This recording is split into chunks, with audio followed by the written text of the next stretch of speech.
We're talking about how to change the planet, and the planet needs to be changed. Matthew 28, Jesus said, "Go therefore into all the world and make disciple makers, multipliers, reproducers." And so last time we talked about the process of making disciples who make disciples.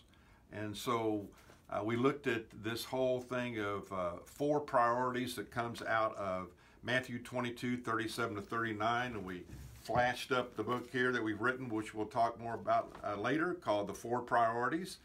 And so what I want to do is something I really haven't done before, but I want to, just for a second, give you some thoughts of why the 4 priorities are important. A lot of times people will say, "Well, John, I don't want to use your book." And I always say to them, "Well, let's use what you're using. What are you using to disciple?" And usually the response is, "Nothing. They're not even discipling." So, why the 4 priorities? There are a lot of good books out there. I'm sitting in my library here, and I've got hundreds and hundreds of books. And I've used many of these books over the years to help people grow in their faith, etc. So what's so unique about these 4 priorities? Well, first of all, let me remind you, they're biblical. Number 1, they're biblical. They're from the Scripture. I didn't make this stuff up. It came right from the Bible. So that's number 1. They're biblical, and they're not from the Harvard Review. Number 2, they're Christ-centered. Jesus said these 4 things are critical and essential in the development of a foundation of faith in your life, to live by them and to pass them along. And so the second thing is they're Christ-centered. They're tested, they're tried, they work. Number 3, they're universally useful for every follower of Christ, for every small group, for every member of every church, for every nonprofit ministry. They are transcultural. They're not just for American Christians. Can you imagine what would happen in a church, in a ministry, but let's say a church, if every believer lived by these 4 priorities and lived out the full implications of the 4 priorities? It would absolutely explode. Number 4, these 4 priorities from the Scripture are timeless. Number 5, they're basic, bottom line Christianity. They can assist and guide every Christian anywhere at any time. Number 6, they help the Christian and the church or the ministry.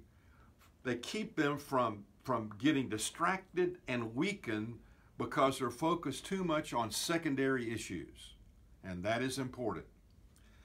Number 6, they are number 7, excuse me.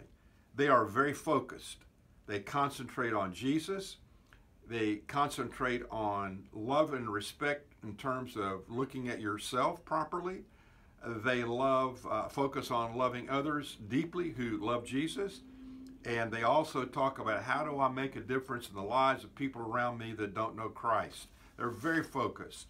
Number 8, these 4 priorities help us live a balanced life. And you know, how many times a day do I hear somebody say, "Oh, I'm just so tired. Oh, I'm just so worn out. Oh man, I don't feel like I'm organized enough. Things are getting away from me." Let me tell you, we need to figure out how to live a more balanced life, and these 4 priorities help you do that. Number 9, these 4 priorities give us the freedom to say no. How many times, in fact, sometimes what we need to do is in the evening, just get it in your restroom or in your bedroom and look in the mirror and say, "No, no, no." Say it in all the different ways you want to say it with the intonation in your voice, but just learn to say the word no. 4 priorities help you learn to say no. You got to learn to eliminate in order to concentrate. Ooh, that was a good one. You have to learn to eliminate in order to concentrate. Lee Iacocca, the former head of Chrysler, said this: "The main thing is to keep the main thing the main thing."